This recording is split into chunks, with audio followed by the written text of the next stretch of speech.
It's time for Losses Above Replacement, the best baseball podcast to grace your ears, with your hosts, Alex. Gosh, I have so many questions. Also, where's my car? Splash. Strive to love something as much as my grandmother loves buying new crock pots. And Mac. If you've ever been to Boston, you know that they have amazing ice cream. Coming to you from coast to coast, it's L-A-R. Hello, friends, everyone. It is time for another episode of Losses Above Replacement, the best baseball podcast to grace your ears. I am today's host, Alex Clark, joined by our very own 6th place award winners. It is time for Mathias All-MLB and Ryan Splash Potts. My main man, how are we doing on this November evening?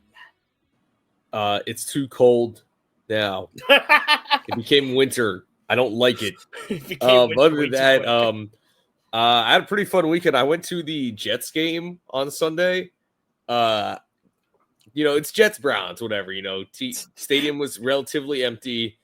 Two teams aren't playing well, but I was there for my friend's birthday party. Him and his twin brother, and they got us halftime field passes. A bunch of them. They do this huge group outing to a Jets game. They try to do it every year. A couple years ago, it was against the Pats. So obviously that was like a much bigger game earlier in the season. But this was another big group outing, and we got to go on the field during halftime. That was sick. It was actually a pretty good game despite the teams. The Jets had 2 kick return touchdowns. Yeah. On consecutive kickoffs, by the way. So that was pretty dope. That's what's going on in my world. I will say it's always funny to hear the phrase "a fun weekend" and a Jets game in the same. Exactly. Yeah, and Browns game, no less. And Browns, Browns. Yeah. Like, geez. I was joking that it was gonna be like a 9-6 game or a 6-3 game, but it was 27-20. Yeah. Dang! At that point, I'm just waiting for it to be a score of like 4-2. Final, yeah, exactly. And all the points were not earned; they were just safeties that the ball went right past the quarterback, and turned into a safety by going out of the end zone. So Peyton Manning style. Yeah, exactly, Peyton Manning style. Yeah, historic by the Jets. They're just the third team, at least since 1994, when play tracking got picked up to do that back-to-back return touchdowns, a kick and a punt. Yep. I'm doing okay. I survived Game 7. I only got bronchitis and had to cancel my whole Minnesota trip, so that was depressing. So yeah, that was a brutal. Lost a couple $100 because of that. So anger, but that's okay. Time to talk baseball again. Absolutely, it is. Funny you bring up the weather, by the way, Mac. Here, I was actually just in California for the weekend. It was a good time there. Got to see some friends I don't get to see that often, but it was fun because we actually had on one of the last days had In-N-Out outside at like 11 p.m. And that's how it's done. Yeah, and it was nice. Like, dude, honestly, the it. weather was really good for that. And to be fair, that was one of the highlights of the trip for a lot of us. But no, we're doing all right over here. I'm just anxiously awaiting the MVP results to come back in to know whether or not I am going to be absolutely thrilled or an absolute mess. There is no in between. But we'll get to that a little bit later here. I don't know. We're probably not going to talk about it today because we've already been talking about the Judge v. Cal debate. But today we have another thing to talk about. We've been seeing a lot of the awards come in. I think we should touch briefly on the ones that have already been said here, mostly Manager of the Year and Cy Youngs have been recently announced. We'll start with the Cy Young here. No surprise, honestly, in either league here for this, as Tarek Skubal, whatever you want to say for it. Tarek Skubal is your American League Cy Young Award winner. And for another one that is a surprise to absolutely zero people, Paul Skeens is your NL Cy Young Award winner. One thing funny about, at least for Skeens, the first and second place, Christopher Sanchez, here, both unanimous for their placings. Here, both got 30. Skeens got 31st place votes, and Sanchez got 32nd place votes. And then after that, you can get everything spread out for 3rd, 4th, and 5th. So, really no surprises here, guys.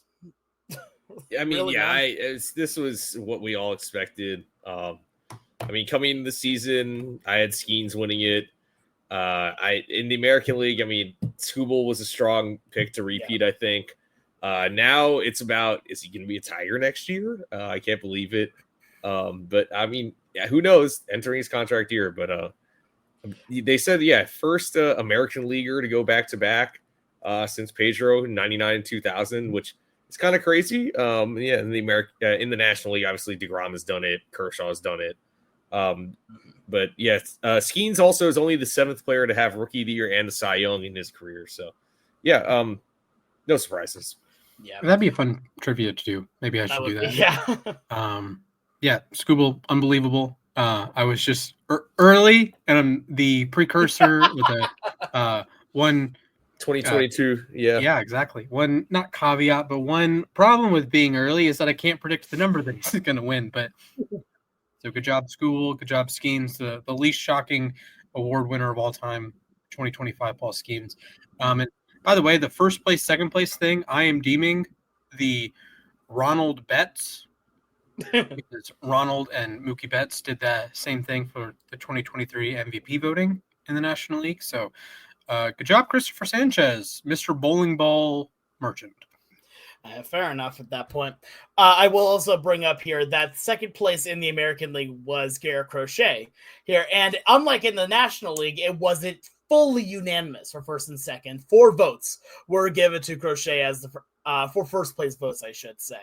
Were given to Crochet here. So not fully unanimous, but basically there here. And I mean, honestly, it's well-deserved for Skubal. He pitched out of his mind this year. And even and I know this is a regular season award, but playoff Skubal was also just nasty.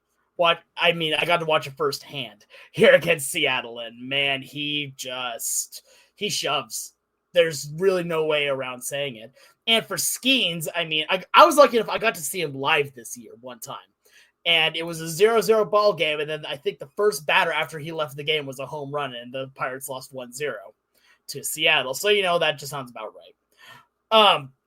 From there, and then now let's go over to the manager of the year for both sides here. Stephen Vogt wins the award here for the American League side, and Pat Murphy winning it. 2 back-to-back winners here for the American League and National League. Guys, your thoughts on this one? Because honestly, I felt like it was a really close race, at least in the American League. Maybe not so much the National League, but I'm going to be honest here, I like both winners. This makes sense to me. I thought Murphy was going to be the runaway to begin with. I mean, again, I've said this before. It feels like every year we're like, there's no way the Brewers are actually this competitive, right? And then they had the best record in baseball this year, and this is a regular season award. So NLCS sweep aside, it was a great year for Pat Murphy. Again, They were under 500 at one point in May, had 2 double-digit winning streaks.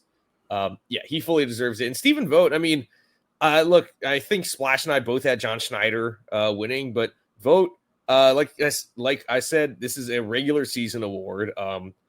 He had a deal with some issues in the clubhouse with his players. And they were able to overcome a 15.5 game deficit. I mean, this was a team that we thought was going to sell at the trade deadline. They didn't sell, and it looks like they were right not to sell because they ended up winning the division. So although they had a first-round exit, I think he does deserve this award. Absolutely. Yeah, I was on the Schneider train. Of course, I didn't get to join the podcast because I had bronchitis, but I do think there's sometimes a disconnect here. We all picked the Blue Jays to finish last, and none of us picked the Guardians to finish last. Now, that's a White Sox question more than a Guardians question, but I do think there is value in what John Schneider did with Toronto, that they really surpassed expectations. They were in a division that had 2 out of 3 of us picked the pennant winner, being the Red Sox, and the favorite to win the American League was the Yankees. Neither of those teams are named the Toronto Blue Jays, and the Blue Jays ended up winning the division on a tiebreaker, but they still won the division. They won 94 games, had the best record in the American League, and I think there's value in that. Yeah, Maybe there's more star power, like Vladdy and Bichette and Springer and pitching, but still they were projected to be in the 70s or low 80s win total wise, much like the Guardians. The Guardians get the boost for the division playing the White Sox 13 times or whatever. But yeah, I would lean Schneider. Vogt's a perfectly fine pick. That means he has more Manager of the Year awards than non-Manager of the Year award seasons, 2-0, which is a little weird, but I guess checks out.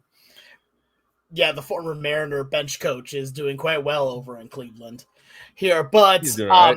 I want to say here because I think that John Schneider did a great job. I'm not gonna knock up on him at all here. I will say I was probably more impressed with what Stephen Vogt did just because of the lack of star power on his team and what he was able to accomplish on the. I'm not saying that Cleveland's a bad team in any way, shape, or form.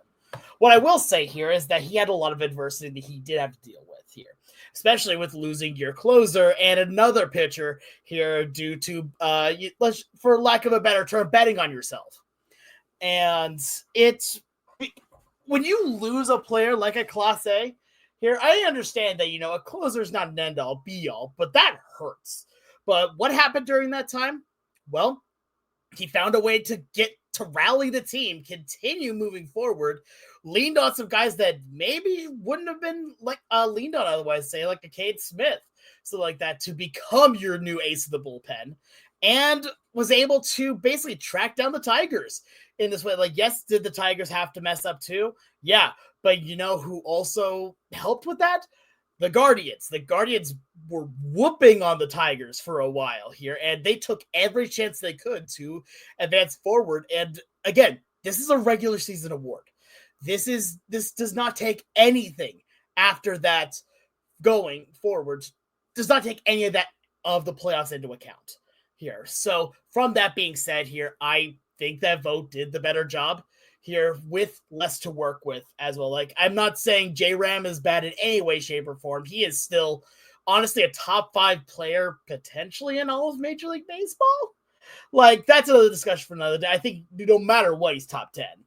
But even then, still, baseball is a weird game because there are 26 men on the team, and one man does not make the team here. So with that being said here as well, I agree fully on Pat Murphy as well. The dude, I don't understand how they keep doing this, but Pat Murphy is winning baseball games with the power of positivity, friendship, and pancakes, just like the New Day. So with that all now being said here, let us know, did you guys have any other different people that should have won here? Do you think that someone in the National League should have taken it from Skeens here, or even one vote that should have gone to Sanchez? Something like that. Anyway, let us know here on Twitter at LAR_baseball. Now it's time for the main event for what we're going to be talking about today, and that is the All-MLB teams will be announced very shortly here after this podcast gets released here, but we want to go through and give our picks for this here. So can one of you guys do a brief overview on how these teams are decided? Splash, yeah. Can you give us a little overview on this? Sure. So the All-MLB team was invented in 2019 as sort of the baseball equivalent to the All-Pro team in the NFL and the All-NBA teams in the NBA. So Major League Baseball does this, a 50% fan vote and a 50% panel of judges, if you will. The fan vote concluded this year on October 10th. So the early rounds of the playoffs can be considered. There were some votes that are just cast before the playoffs begin. So if you get some playoff bias, just understand. It would be from the early rounds of the playoffs. It's compiled. You have catcher, first base, second base, third base, shortstop, 3 outfielders, DH, 5 starting pitchers, and 2 relievers, first team and a second team. There should be a third team and call it the gold, silver, and bronze teams. But that's just me. Agreed. So year 7, Shohei Ohtani will get his 8th award. So congratulations, folks. Ohtani is just a different kind of beast at that point here. So let's see here. Where do we want to start here? I will actually, you know what, guys, I'll let you guys pick. Where do we want to start with this? Because I feel like there's a few that are runaways here, but there's a few other discussions to be had here. Mac, let's start with you. Where should we start for this discussion? So I'm going to start with a position that I had a lot of trouble deciding on. Let's go to first base, I think. Okay. So because they're like a lot of, when you look at the Fangraphs leaderboard in WAR, when it's just like the qualified players, it doesn't look like a runaway necessarily. And I'll say if you factor in the playoffs, it probably gives, an edge to a couple players, one in particular, Vladimir Guerrero Jr. But I actually don't have Vlad on either my first or second teams. First place, maybe this is bold because he did not qualify for the batting title, but I have Nick Kurtz. He won the AL Silver Slugger. He won the Rookie of the Year unanimously. Top to bottom, I mean, from a purely offensive standpoint, he was the best first baseman in baseball. He had an OPS over 1,000. He slugged over 600. He had 36 homers, despite not qualifying for the batting title. So Kurtz is my first team, and then I went Matt Olson, second team. Probably the best defensive first baseman in baseball. And then his bat, I know that he went through a slump, a homerless drought at one point, but he was still well above average, 130 to 140 WRC plus guy. So I think Kurtz did enough in that smaller sample size where he secured himself as the best first baseman this year. And then Olson, the best probably overall first baseman when you factor in defense. He's second for me.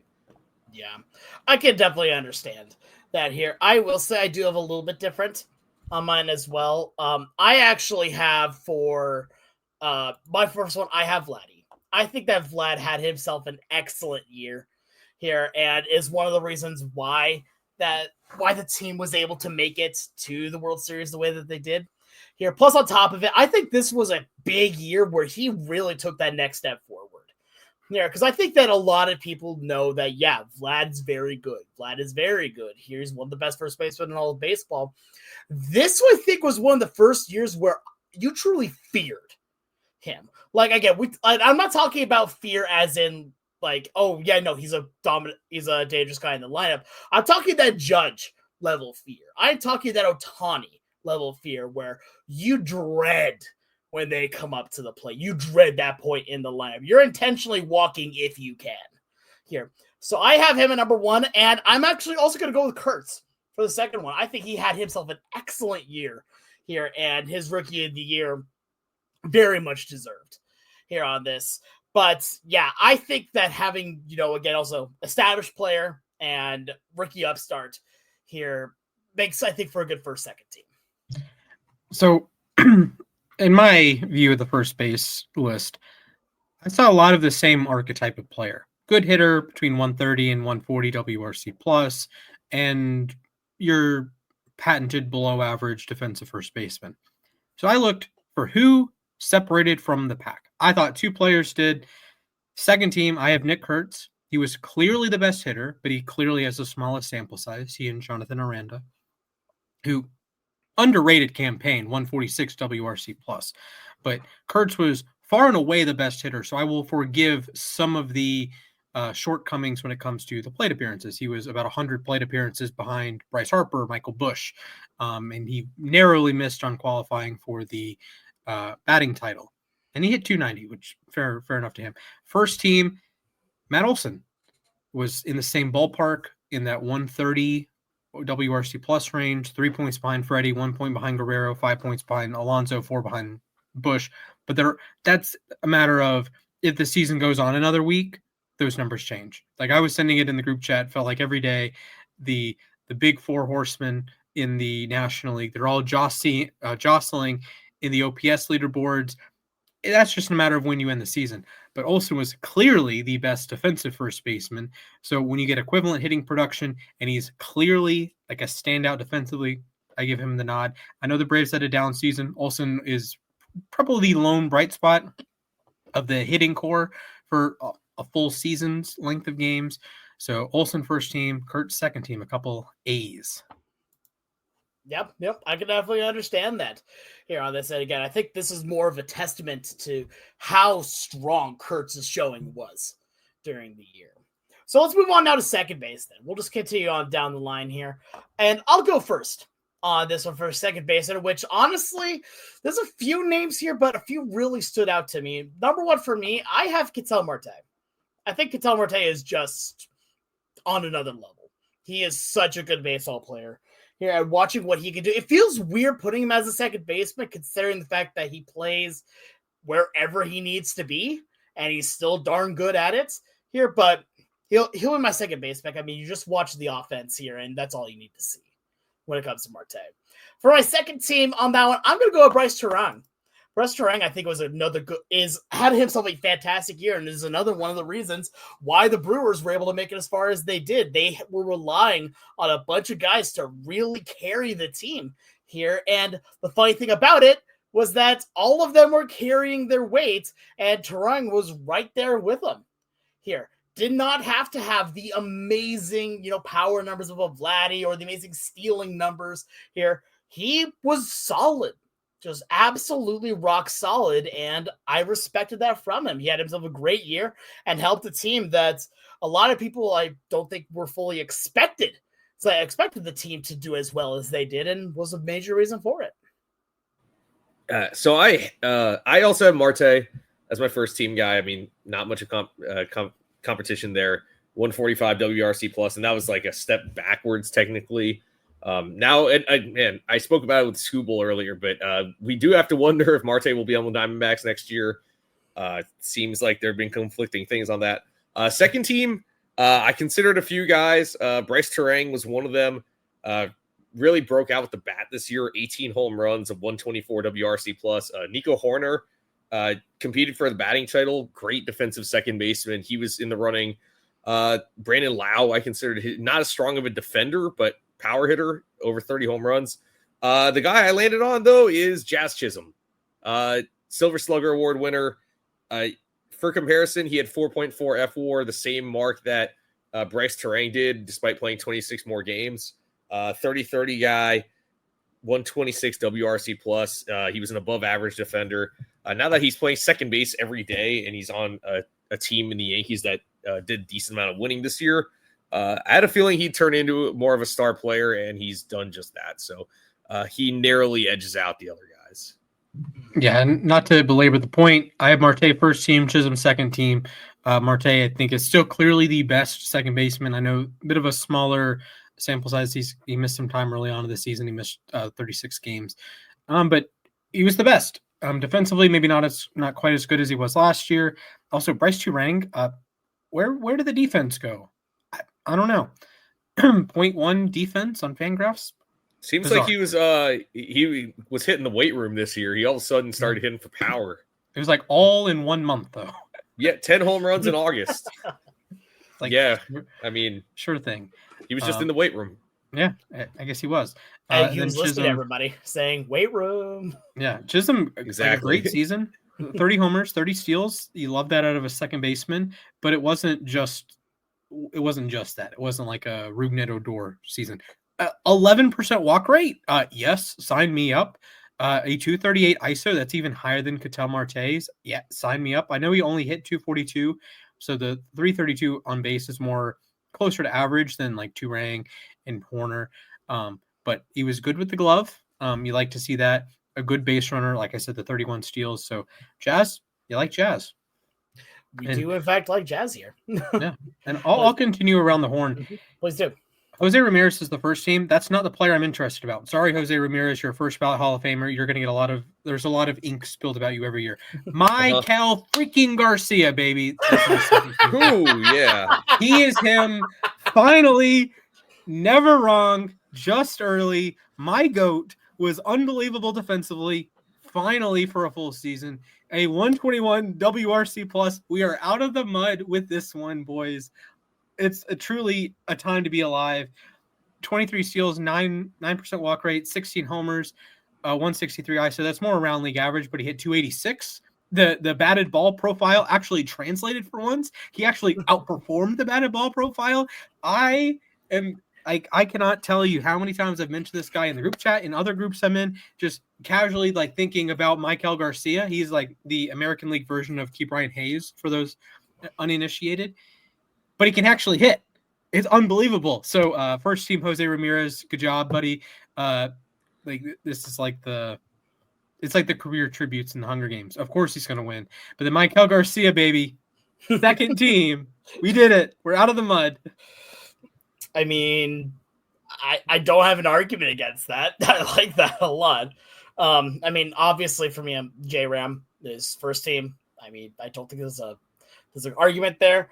I'm going to bring up another name here because as much as I want to put, like, I'd be down with going Michael Garcia, I also want to give some love to another player here. One named Zach McKinstry, who had himself a very, very good year as well. Again, almost kind of coming out of nowhere here, I think. Because, like, I mean, we were not talking about him at the beginning of the year. Like, I really only started honestly recognizing the name about halfway through the season. And against Seattle in the playoffs, I was like, oh, I very much am understanding who this player is. Great defense, good offense. Honestly, yeah, I think him and Michael Garcia both could be in that second team spot. But just to give a little bit more representation out there, I'm going to go with Zach McKinstry. I'm going to go in another direction here. Jose Ramirez is my first team guy. I'm going with a young guy at second base. Not second base. God. Second team, Junior Caminero. Yeah. So really for me, it was between Caminero and Garcia for this. But the fact that Caminero is only 22, he just turned 22 in July. And as a 22-year-old, hit 45 home runs, one shy of Carlos Pena's franchise record. I would like to see him draw more walks. All right. 6.3% walk rate, little concerning. Only 311 on base percentage. He didn't do a lot of double plays. I believe he led the majors in that category. But 535 slugging, 129 WRC plus. He needs to work on his glove a little bit, but the fact that he's doing this as a 22-year-old is pretty insane. So I know that Garcia was probably the better. He was definitely the better defender. I mean, and he was the much faster base runner. But I'm gonna take Caminero's power here, so he's my second team. Yeah, I mean, Caminero, I want to say he really kind of solidified himself this year, but I feel like he's been here already. Like, Caminero is just a good player, too. So, yeah. No, they're honestly just all really good picks for this here. So, let's move on over to the shortstop position. This one gets a little bit... Honestly, I feel like number one is confirmed, but I feel like there's other names that have, like, really shown up. As well, like, obviously, Bobby Witt's, like, has to be number one. But you've also got some really good players here competing for that number two spot. Bo Bichette did pretty solid. Mookie Betts was surprisingly really smooth as a shortstop. Here, you also have Jacob Wilson in his big go. And, let's not forget some switch hitting Francisco Lindor. Like, he's all right. I hear he's a pretty good baseball player here. So, man, I feel like Bobby Witt has to be one, but who the heck do you put it to? So I cannot believe I'm doing this, and I'm not including Francisco Lindor on either the first or his second team. All right. But Geraldo Perdomo by WRC Plus was the best offensive shortstop in baseball this year. I can see Splash on the mic here. He's just like, yeah, my boy. 138 WRC Plus, man. 20 home runs, 27 steals, 100 RBIs, 7 F-WAR. He won the Silver Slugger at shortstop. I know people were, like up in arms. He didn't make the All-Star team. Well, to be fair, he made the All-Star team when Lindor should have gotten it 2 years ago. So retribution there. But top to bottom, Perdomo was the best shortstop in the National League. I don't think that can be disputed. He's going to get, heck, he might be top 5, top 10 in MVP voting when the results are announced tomorrow. So as much as I wanted to put Lindor or Jeremy Pena or heck, even Trey Turner, he had 6.7 F-WAR this year. Those guys are all deserving. Look, we're in a golden age of shortstops right now. Absolutely. We still are.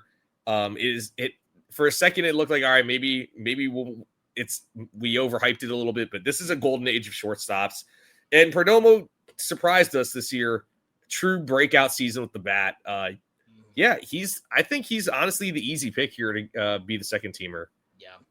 One thing I just want to bring up here real quick here, going back to 2021, 5 years ago, we were talking about how shortstop was like I'm not gonna say becoming a dying position, but it was becoming a defense only position because the only For a while it was. I mean, the only offensive producers there was Trey Turner here, and after Seager. that, and Corey Seager, and that was really it. I mean, you had some offense with a few other players, but not a whole ton. Now you've got shortstops for days hitting for not just for contact, but for power too.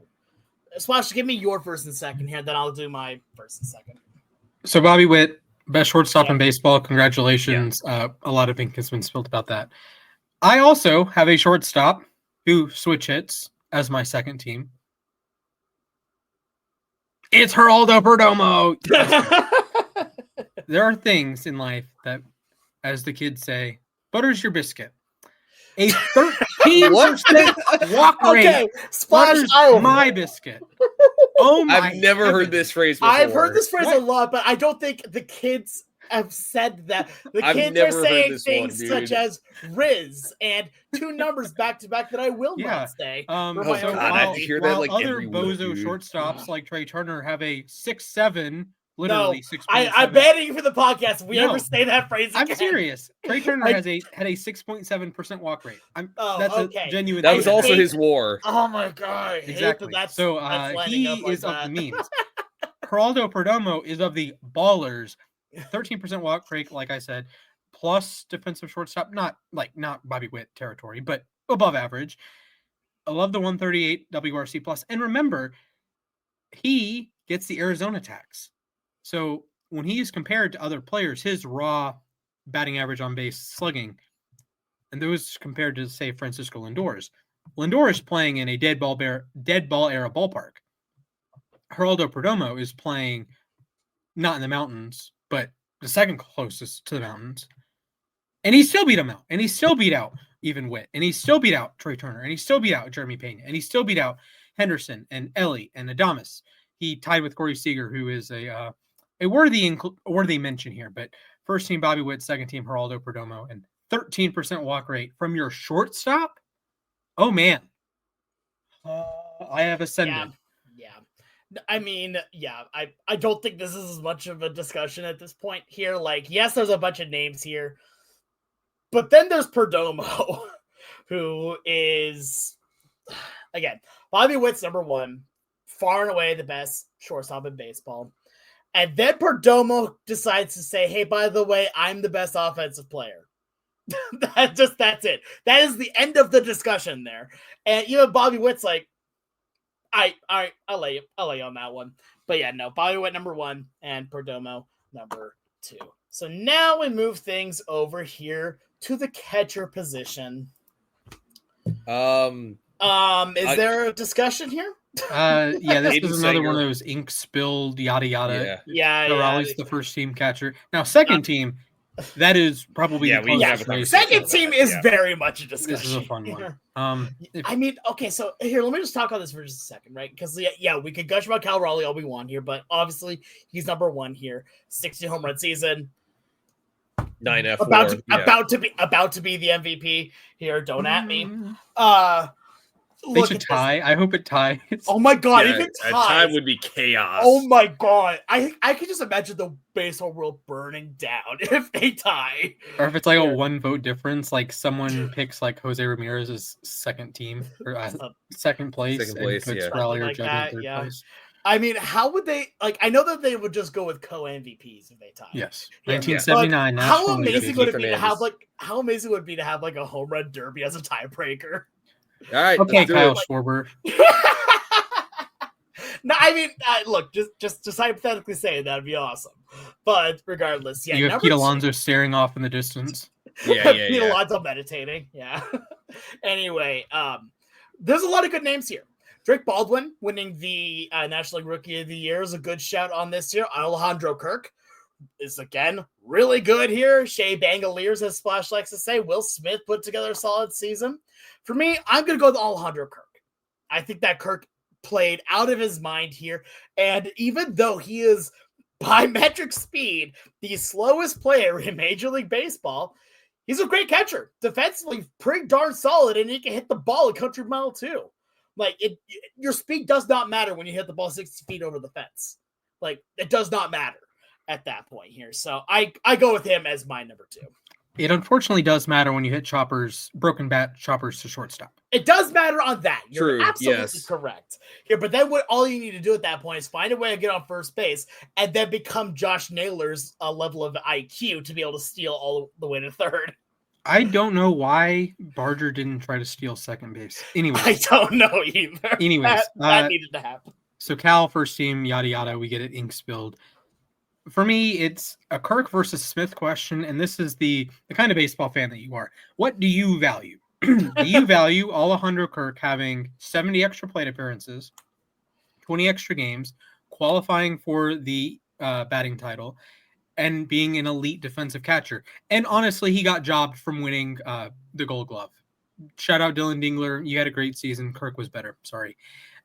Or do you take the smaller sample size domination of Will Smith? Like if Will Smith got maybe an extra month or a couple weeks, this is like I said with the first baseman, if you just stop the endpoint somewhere else, Will Smith had an argument of being the best offensive catcher in baseball this season on a rate basis. Obviously, he didn't have the 60 home runs, but compared to Cal, higher walk rate, lower strikeout rate, hit 49 points higher. So there at times could be an argument if you frame it statistically. Obviously, Cal is the counting stats. So Kirk versus Smith. I'm going to take Kirk. For me, this is essentially a tie. Yes, Smith, the 37 points better in WRC plus. That's impressive. While Kirk was a 116 WRC plus, which is great for a catcher, honestly.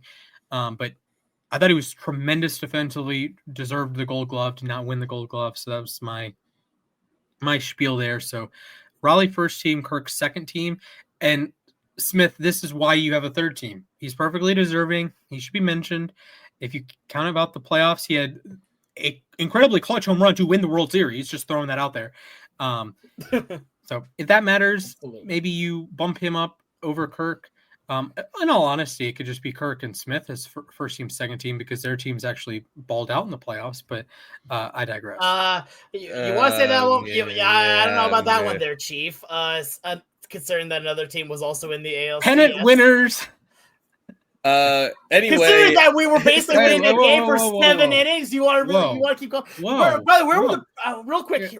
We're saying 7 innings. What about 7-game World Series? Yeah, where were the Braves again? I'm just really the Braves. I think they were. What was it? Cancun. They won 77 games. They didn't even make games. it to the Cancun playoffs. Actually, they didn't win the Cancun World Series. They didn't even make it to the Cancun playoffs. I believe Portland did. True. I thought the Pickles made it a little farther. Though. Yeah, the Pickles, Portland Pickles. I'm pretty sure. Oh yeah. The Mest nearly blew a 3-0 lead to the Braves. They almost blew 3-0 lead to the Braves. They won. So let's go over to DH. Let's go over. Hey, hang on. Oh, I did not give mine yet. Oh fine. Go ahead. Go ahead and say the same things. No. Well, honestly, Austin Wells. It's the bat of Smith against the glove of Kirk, and I'm just looking. If Smith doesn't get hurt, there's a chance he wins the batting title in the National League. He was, for a while, leading the National League in batting average. And we haven't seen a catcher do that in just over a dozen years, if I'm not mistaken. Buster Posey in 2012. It's not often you get a catcher with a WRC plus over 150. Just so happens this year, there were 2 of them. Unfortunately, Smith did not qualify for the batting title, but I have to go with the rate stats here and give Smith the nod here. He had 4.1 F4 in only 110 games, 436 plate appearances. So over a full season, he finishes higher than Kirk. And while his glove is about average, I would say, I think his bat is enough to put him over the top. So he's my second teamer. Okay, yeah, fair enough. Absolutely.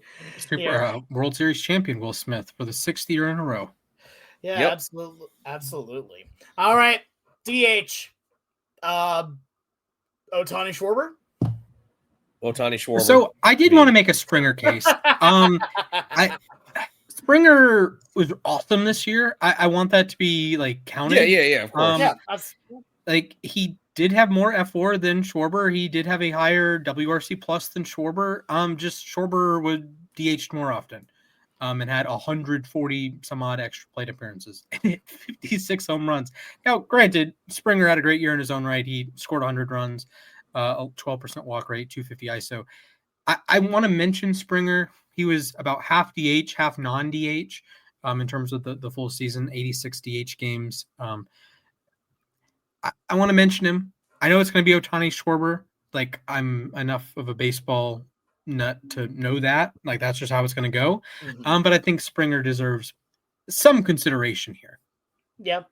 I mean, I'm not going to say no to that. I mean, I agree. Yeah.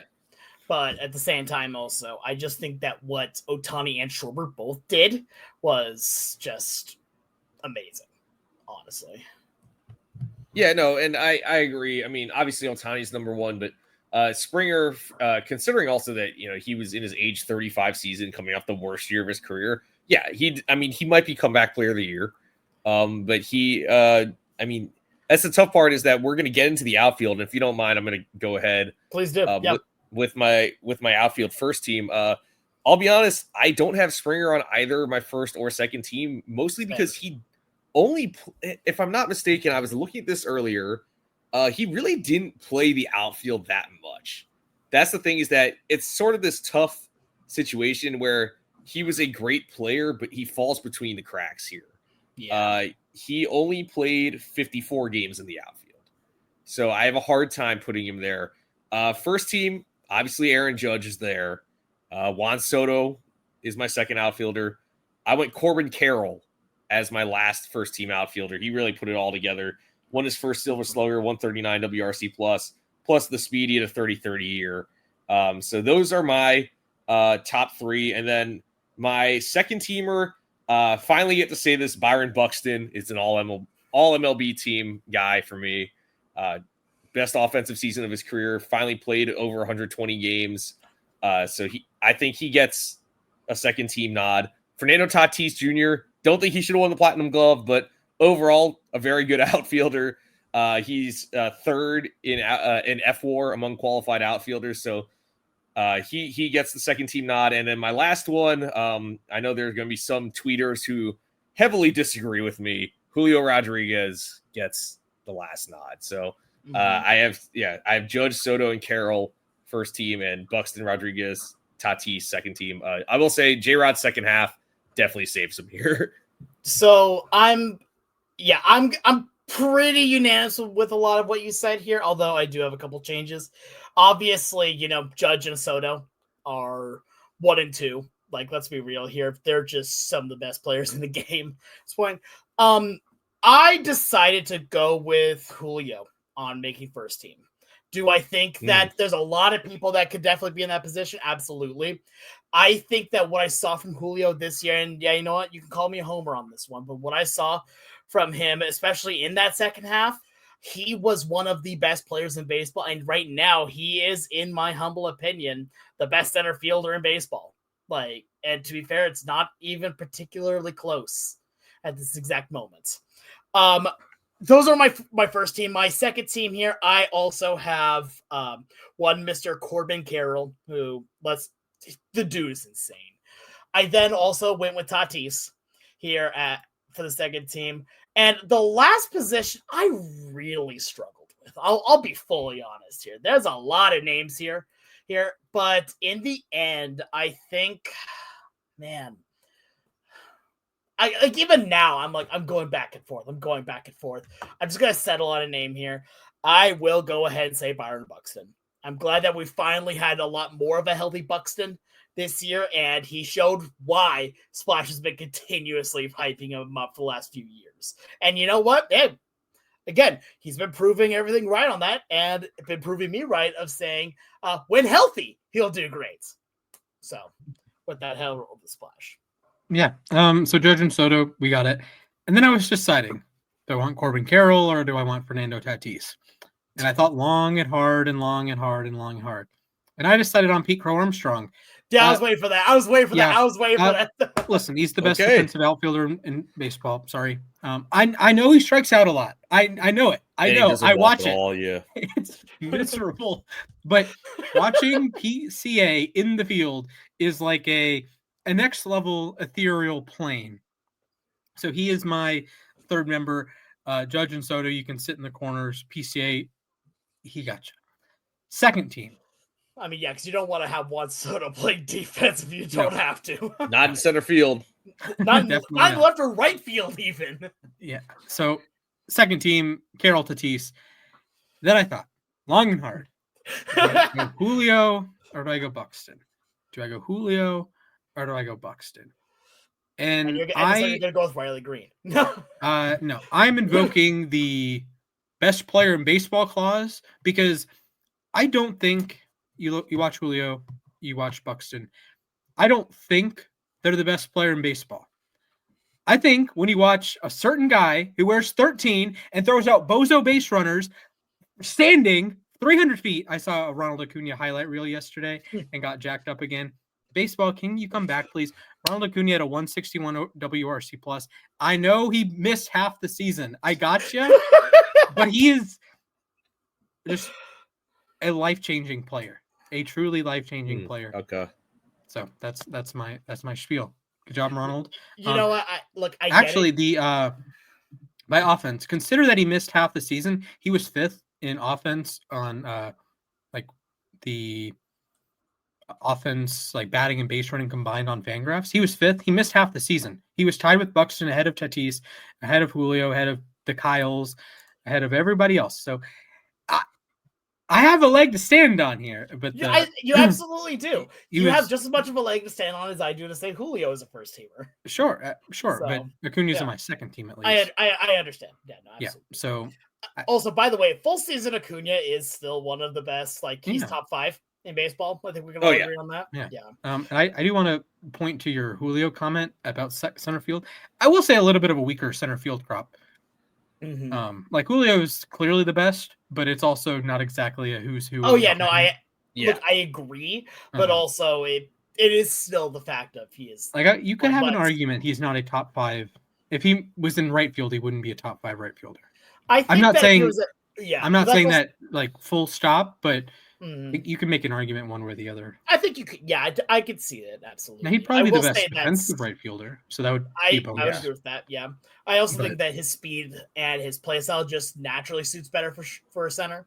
Sure, but that's a different story altogether. That's not what we're arguing here either. Yeah, that'd be a fun conversation, but that's an off-season conversation. That would be a very fun conversation, and we will be probably talking about that more in the off-season here. Do we want to roll through pitchers? Because I have some takes. I was just gonna say one quick thing before we do here that would be a fun segment later on to do a Mr. Potato Head best player at each position. Here, like what would you make the best player as? Well, I think would be a fun segment to do in the offseason. Or like if you're like we're drafting skills, like draft the best baseball player. Yeah, absolutely. Draft I don't know, Judge's power, Soto's plate discipline, absolutely. PCA's fielding. Yeah. You know, Julio's smile, things like that. Julio's smile is the best stat. All right, let's move on then over to pitchers because we got a lot to talk about here. Here, you get 3. So you get 5 first teams and 5 second team, and then 3 relievers, first team, and 3. 2 relievers. 2 relievers. My apologies. Here, I was misreading my own notes here. Thank you. All right, Splash is giving me the devil's grin right here. I am so excited. I need to hear what you're gonna say here, bud. All right. First team. Pitchers can hit 2. Ryan Nelson. All right, let's go. Let's go. So I'm kidding. I'll go through these quick because so we don't have to go on.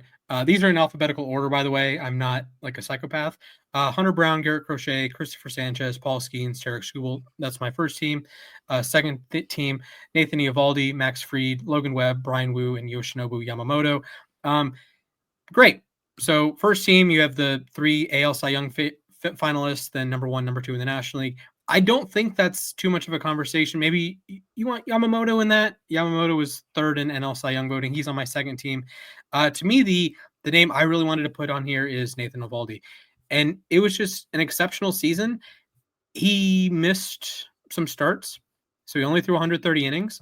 The ERA is just phenomenal. It's a quarter of a run lower than Paul Skeens, which is just impossible to like comprehend. Yeah. And had he pitched like 10 more innings, he gets Cy Young consideration.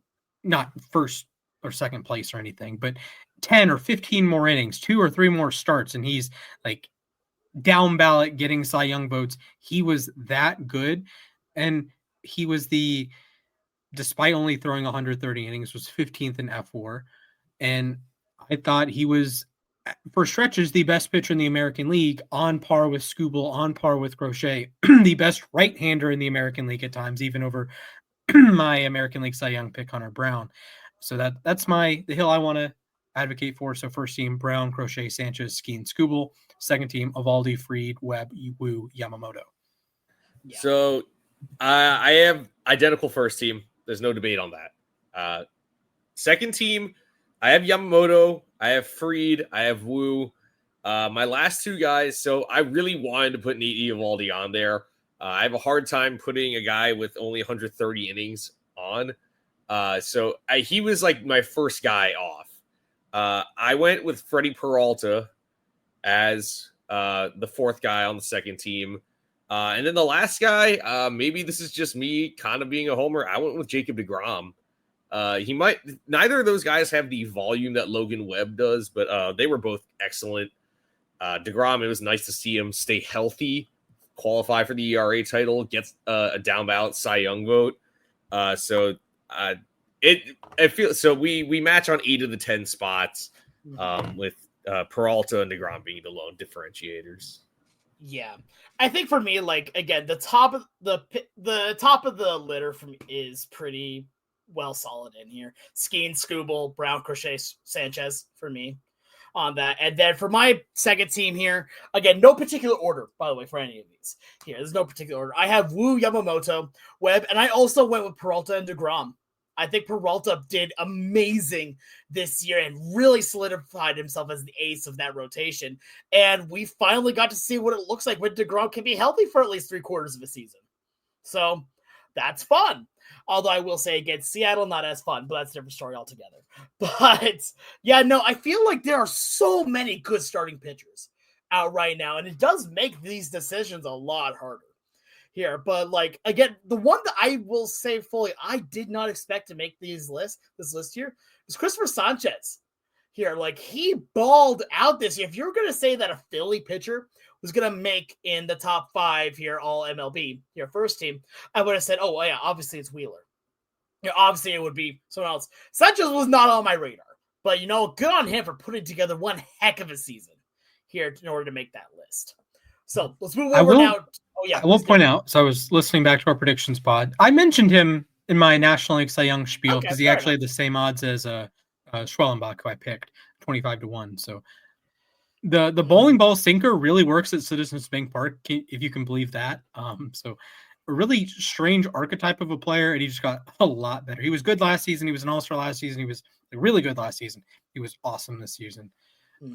Relievers, you guys both have an elite reliever. Yep. Do you wish to start? Yeah, I'll start this one out then. Here, again, no particular order. I want to be very clear for all of this here.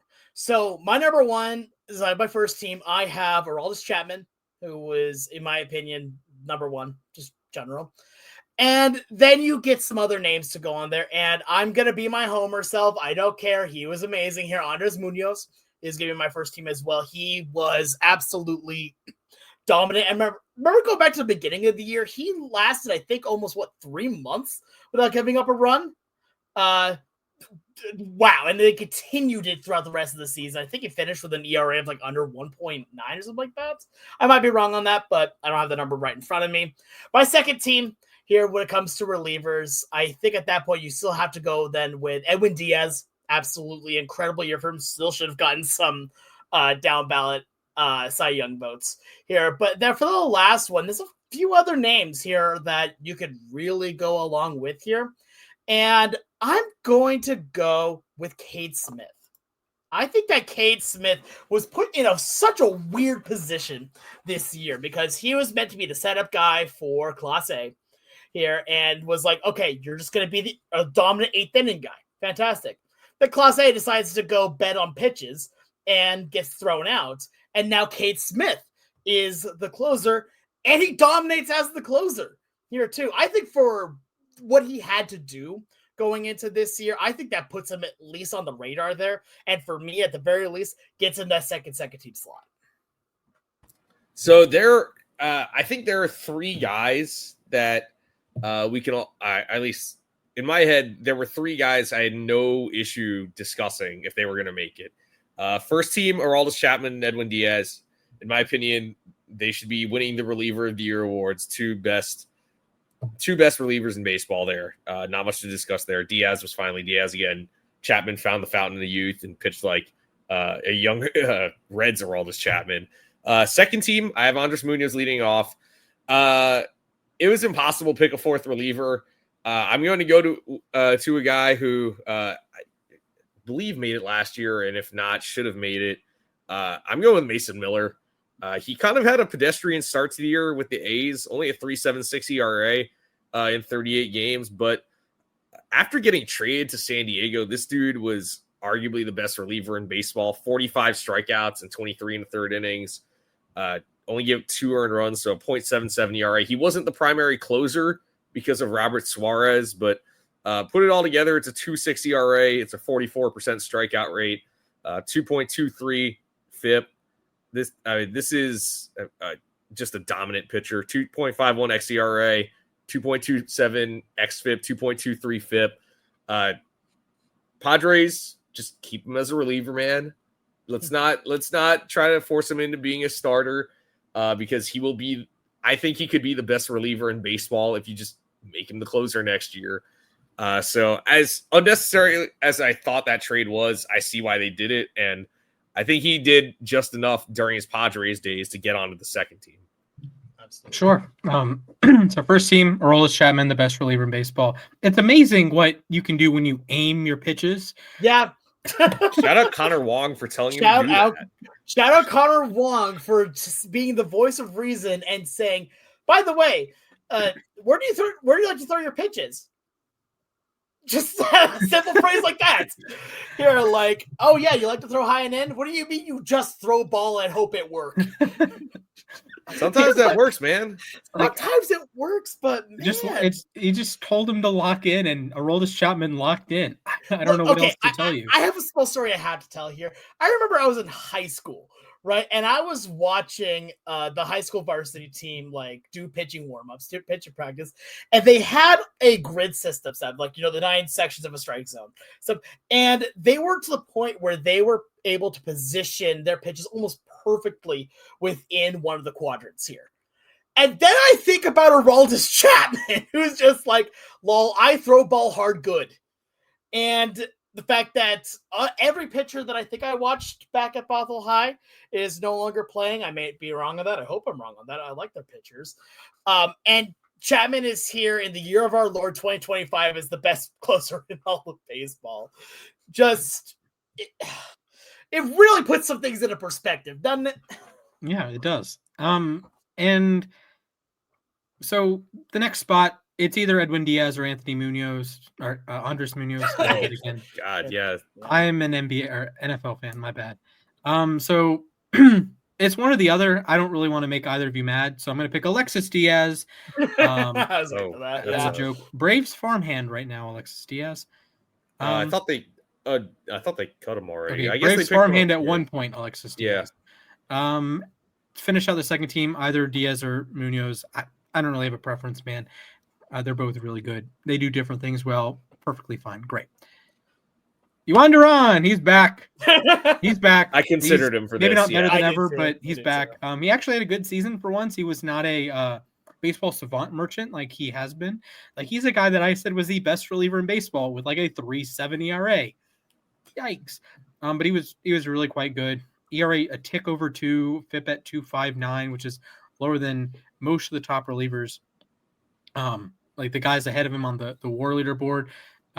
He had a lower FIP than a lot of them besides Chapman.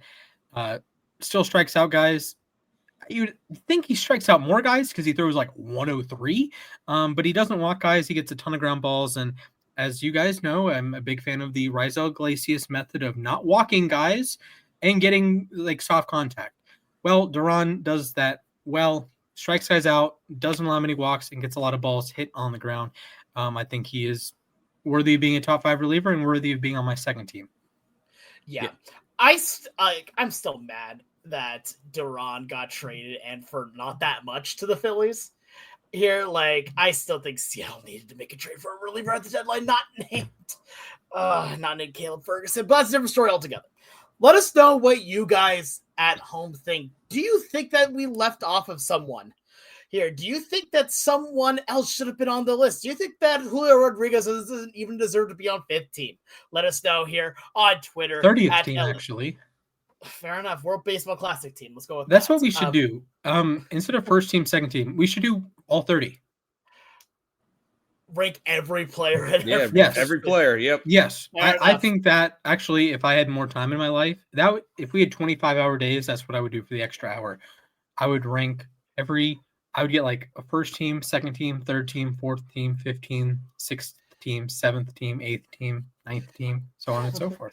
Congratulations here to JP Crawford on being the 15th team shortstop, All-MLB shortstop. I will say that would be really cool for things like all-time rankings, when you could point out like the number of seasons a guy was. Like, we always talk about the seasons he was top 5 in MVP or top 10 in MVP. Well, what about the seasons he was still better than average and like the number 13 shortstop and being the number 13 shortstop for like 10 years? That's pretty nice. Like, would you rather be a top half shortstop for 10 years or a top 10 shortstop for 5 years? Yeah, exactly. I don't know. That could be a fun conversation. That would be a good conversation. But you know what? It's also a fun conversation. Actually, more of a fun game than anything. It's time for trivia. And for trivia, I hand things off over to one Splashathy. Okay. I don't know how well this is going to go. Great start. Great start. Fantastic. All right. We are rocking or rolling. Yes. This is called the horseshoe and hand grenade game. Why? Because close only counts in horseshoes and hand grenades. Fellas, you will be alternating giving me a baseball number in 2025. 4. What? Yes, you will give me a baseball number. I am being intentionally vague. You have a lot of avenues you can go down. It has to be a 2025 specific number, so it can't be like there are 9 innings in a baseball game. There are 3 outs in an inning. There's 4 balls to a walk. It can't be that. It has to be specific to 2025, but you get full leeway and you get 3 strikes. You just have to name a baseball number. What? In 2025. I am so confused, my dude. Like, I'm lost. Yeah. Yes, a baseball number that I can verify on Baseball Reference or Fangraphs preferably. Okay. If you tell me how many barrels Julio Rodriguez has, I'm gonna have to give you a strike because I don't want to go on Baseball. So that's fair. That's fair. So can I? Let me ask here. Can I go first, just to kind of like be the guinea pig for this? Sure, yes. Absolutely. Alex, the number is 24. You go first. Okay, cool. So I'm gonna go with American League home run leader here, Cal Raleigh, 60 home runs. 60 home runs for Cal Raleigh. Valid answer. Mac. Wait, I'm so confused. What? Okay. That's a baseball number that happened in 2025. All right, 56. What? Okay. I do need like what the number is. You can't just say 4. Oh, Kyle Schwarber, National League home run leader, 56. Okay. That would be. Well, he had 56 homers. Yes, I know that for correct. sure. Alex. Okay, let's go with okay. Platinum Glove winner here, 1 for Fernando Tatis Jr. That works. What? Yeah, that works. Mac. All right, this is getting stupid, Splash. I love you, but this is getting stupid. Yeah. Oh boy.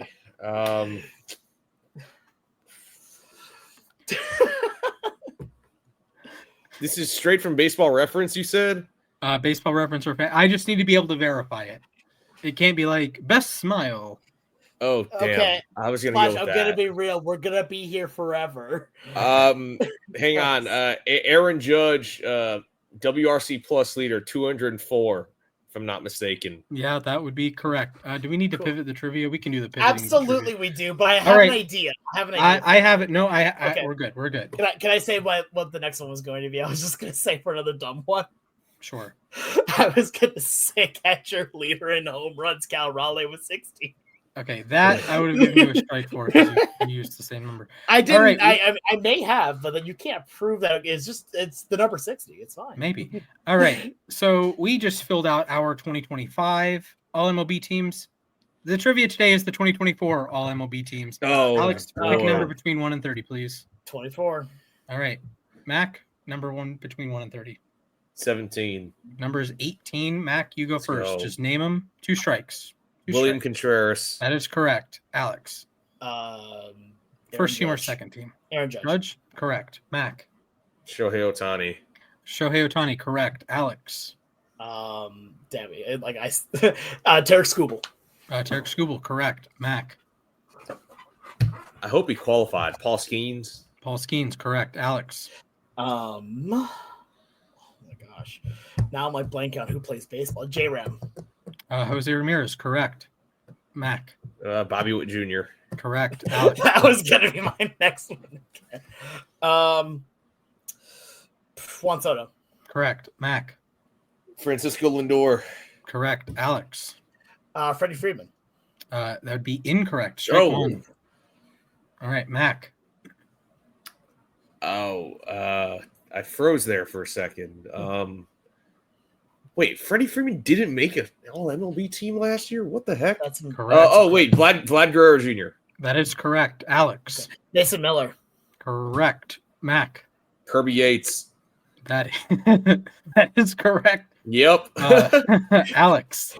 I'm trying to remember if they made the team or not. I'm going to say let's go with I'm trying to stall, not really though. George Kirby. You're out. Okay. That's 2 strikes. Okay. Folks, and that's GG's. Okay, we didn't say how many strikes are, but I that's did say fine. 2 strikes. Did you? Yeah, I he not did hear say that. 2 strikes. Okay, cool. So. Fair enough. Chris right. Sale, folks. Yeah.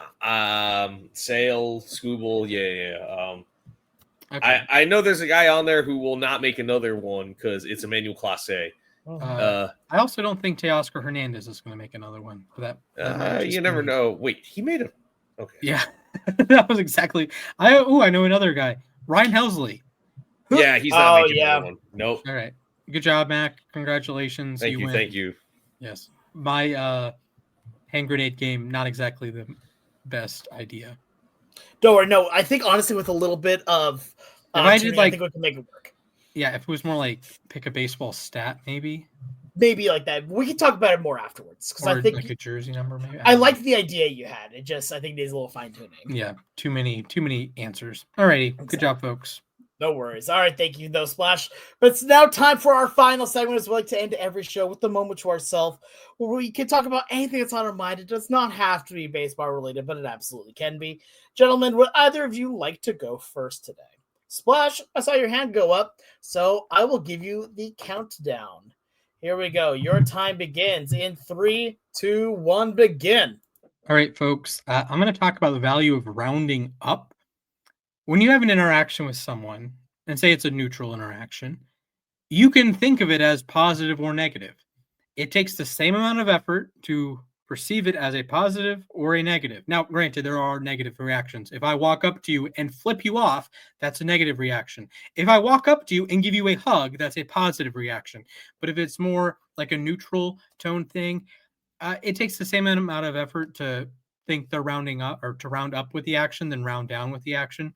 So just be a little bit nicer to people and understand that they don't necessarily have the worst intentions. Like if a guy cuts you off in traffic, for example, obviously that's annoying, but they might have something going on. They might be rushing to the hospital. They might have to go to the bathroom, something. They're not trying to say, hey, screw you in particular. Like that's just don't take things awfully, so just those 5.0 interactions, make them a 5.1, or those 4.8 interactions, make them a 5. Just round up.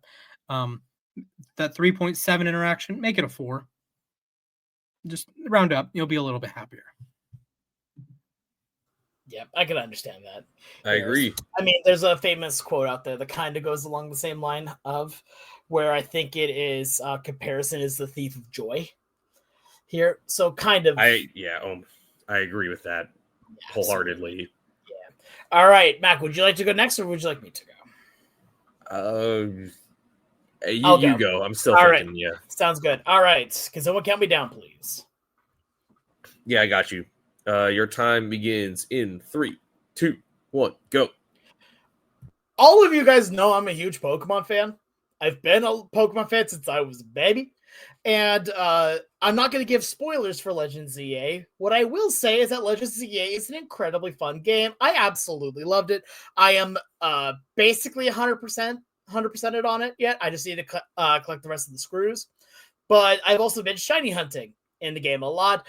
And I have not had as much fun shiny hunting in the game in a while. It is a lot of fun. I'm having an absolute blast of a time. It is very much worth here the money that you pay into it here. I know that the higher price tags definitely do hurt a little bit here, and I completely agree on that. But I also think that this is a game with a lot of love put into it. It's extremely good here, and the fact that we're already getting DLC for it pretty soon here with the Mega Dimensions, stuff like that. Fun, especially since the last Legends ZA, the last Legends game, Legends Arceus, did not give any DLC except for the massive mass outbreaks, and now we're already getting more. So I'm fully on it. Also, next year's Pokemon's 30th anniversary. Expect fun stuff from that. 30 years already. Wow. Yeah, I know. It did not even pop into my mind. You want to know what's even worse about it? That means that I'm older than Pokemon. And the fact that it's having its 30th and I'm older than Pokemon, I'm also technically older than Google. Wait, what? Yeah, Google was I want to say 97, something like that. Okay. Yeah. For some reason I thought Pokemon came out in 94. 96. 96? 96 was when the original Red and Green were released in Japan. Oh, okay. That makes sense. Wait, when did Pokemon Blue come out? I believe that was 97. Here, I want to say 97 because that was when it came out in America. I just know that my brothers talk about how that was the first video game they ever got. Yeah, it was one of my very first too. Yeah. Yeah. So I remember my very first ever choice. Squirtle Squad, let's go. I was a Charmander kid. I'm so sorry to hear that. No, I'm kidding. I probably played less than an hour of Pokemon in my life. Well, Pokemon Go, I did play that for a little bit, but I was actual Pokemon games. I may or may not still be playing Pokemon Go, just not near as much, but I still have it. Anyway, all right, Mac, are you ready to go? Yeah, sure. All righty, your time begins in 3, 2, 1, begin. I want to shout out a vendor at our local farmers market called Noble Pie Company. If you ever get a chance, order it. Thanksgiving's coming up. Place an order for their pies. They make sweet pies. They make savory pies, which are awesome. They have this cottage pie, which is kind of like a shepherd's pie. That's really dope. They have weekly specials. They've had buffalo chicken pie, cheesesteak pie, quiches. We had this really good chocolate dirt pie the other day that my parents picked up. So this is not necessarily, we don't have an endorsement deal with them, but I highly endorse Noble Pie Company. So if you ever get a chance, or if it's available to deliver, you can do it for Thanksgiving. You can do it for Christmas or whatever holiday you're celebrating. You can do it for your birthday. You can do it for, I don't know, Valentine's Day or an anniversary dinner or anything. I highly recommend it. I'm glad that they come to our local farmers market every week. So yeah, go out and give it a try. Like I said here, we already pre-ordered a bunch of them for Thanksgiving. So shout out to Noble Pies. They're a great. I don't know. They're a company. They're a great pie company. Support local business. Yep. That sounds great. It does. The best pie I've ever had in my life here was handmade by a friend of mine that I think now lives in North Carolina, something like that. Here, but he's a chef there, and he made this dark chocolate Reese's peanut butter cup. Oh, that sounds amazing. And excuse me. He brought it out for my best friend's wedding here, and I said, Nick, I need to talk to you. For the love of everything, can I commission you to make this for my family's Thanksgiving? They will love it. And he's like, yeah, definitely. And it was the biggest hit of Thanksgiving that year. It's so good. Oh my god, I would go crazy for that. I don't have a lot of sweets around my apartment, but then we do have like a stash of Reese's peanut butter cups in our freezer right now. Absolutely. Oh, that's good. Left over from Halloween. Only like 2 families came by on Halloween, so it was like, all right, all for us then. That's 2 more than my family got. I mean, our building had it open only trick-or-treating from like 5 to 6:30, and I guess there aren't a lot of kids in our building to begin with, and I guess all of them were going elsewhere, so more candy for us. Absolutely. All right, but I think that's going to do it for us here today at LAR. Thank you so much to all of you for tuning in. Make sure you go follow us at Twitter at LAR_baseball. You can also follow each of us individually. You can go follow me at the Sports Guy 242. You can go follow Mac at Mathias_A_K. And you can go follow Splash at Mrs. Splashman19. But from all of us here at LAR, thank you so much for your time today. Have a great rest of your day. Stay safe, and I hope to see you all real soon. Thank you.